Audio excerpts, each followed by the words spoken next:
Hay una idea que es, potentísima y es el centro de este análisis. Las naciones no solo recuerdan, sino que eligen a quién recordar. Y más importante aún, eligen a quién olvidar. Vamos a meternos de lleno en la política de la muerte y la memoria. Y esta frase, wow, de verdad que le da en el clavo a todo el asunto. No es solo una frase bonita, es la llave para entender cómo la memoria puede ser un arma, una herramienta política que decide qué historias merecen ser contadas enteras y cuáles se quedan rotas para siempre. Ahora, pensemos en un lugar que casi siempre vemos como, no sé, sagrado, neutral, el archivo. Pero la idea central aquí es que los archivos no tienen nada de neutrales. Son más bien como cementerios selectivos, y sí, están llenos de fantasmas. Ok, aquí está el concepto clave, necropolítica de la memoria. Suena complicado, pero a ver, vamos a desglosarlo. Necro, del griego, significa muerte. Política, pues, poder. Así de simple, es el poder de decidir quién entra en los libros de historia y a quién, se le borra del mapa. Miren esta diferencia, es brutal. Por un lado, la misión oficial, lo que nos dicen que hacen los archivos, preservar, dar acceso, documentar.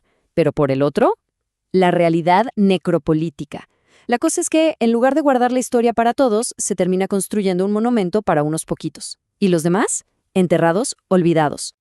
Bueno, para que esto no se quede en pura teoría, vamos a un caso concreto, la Nicaragua del siglo XIX. Un momento clave, porque ahí se estaba construyendo no solo un país, sino también su máquina de recordar y, sobre todo, de olvidar. Ojo con estas fechas. Fines del siglo XIX. ¡Pum! Biblioteca Nacional. ¡Pum! Primera historia oficial.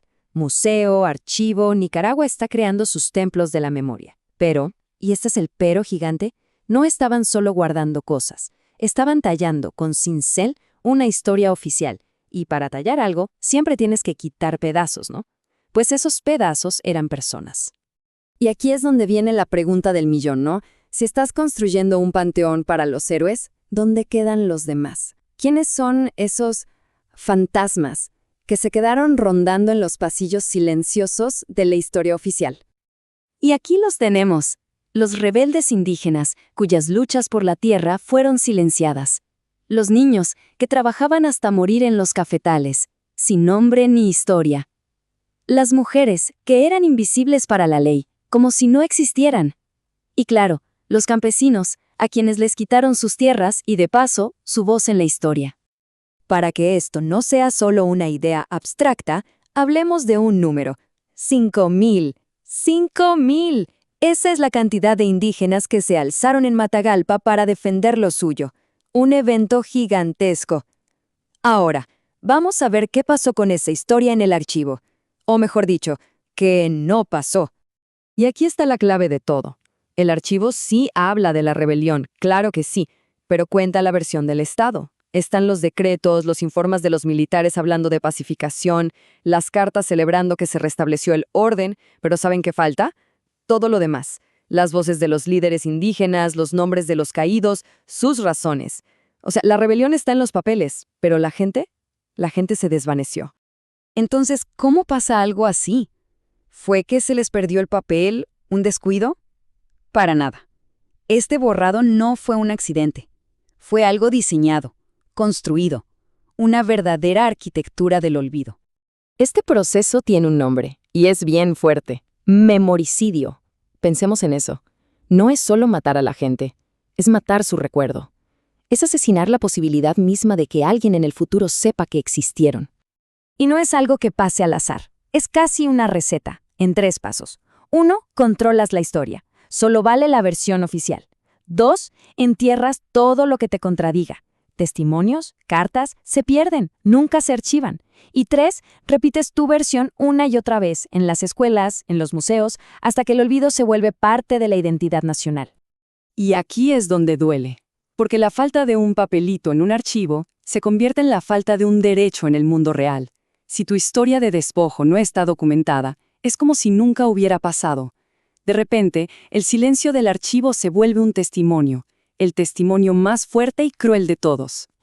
Todo esto que pasó hace más de un siglo nos pone de frente a un desafío hoy. un desafío ético, sobre todo para la gente que trabaja con la memoria, archivistas, bibliotecarios, historiadores. Y esto nos lleva a la gran pregunta, la pregunta de fondo. Cuando guardamos la memoria, ¿para quién lo hacemos? ¿Para quién son esas ofrendas? ¿Son solo para los que ganaron y escribieron la historia? ¿O hay una responsabilidad con los que fueron callados a la fuerza? Y ojo que esta no es una pregunta para filósofos, es algo súper práctico. Se decide todos los días en cosas que parecen súper técnicas. ¿Qué digitalizamos primero? ¿Qué palabras usamos para describir un documento? ¿Qué donaciones aceptamos? Cada una de esas pequeñas decisiones es, en el fondo, una decisión necropolítica. Es decidir quién vive y quién muere, en la memoria. Y hay una metáfora final que es, buenísima. Dice que los archivos son cementerios. Y quienes trabajan ahí, los bibliotecarios, los archivistas, son como sepultureros. Heredan ese cementerio. Y tienen dos opciones. Pueden ser solo eso, sepultureros, y cuidar las lápidas que ya existen. O pueden ser jardineros. Pueden buscar esas tumbas sin nombre y plantar flores, devolverle la vida a esas memorias que un día fueron asesinadas. Y con esto cerramos, con esa pregunta que queda flotando en el aire. Pero no es una pregunta de un autor, no. Es la pregunta de los propios fantasmas del archivo. Es la voz de esos 5,000 rebeldes, de esos niños, de esas mujeres, que nos están viendo desde el silencio de la historia. Y nos preguntan directamente, ¿van a dejarnos morir de nuevo?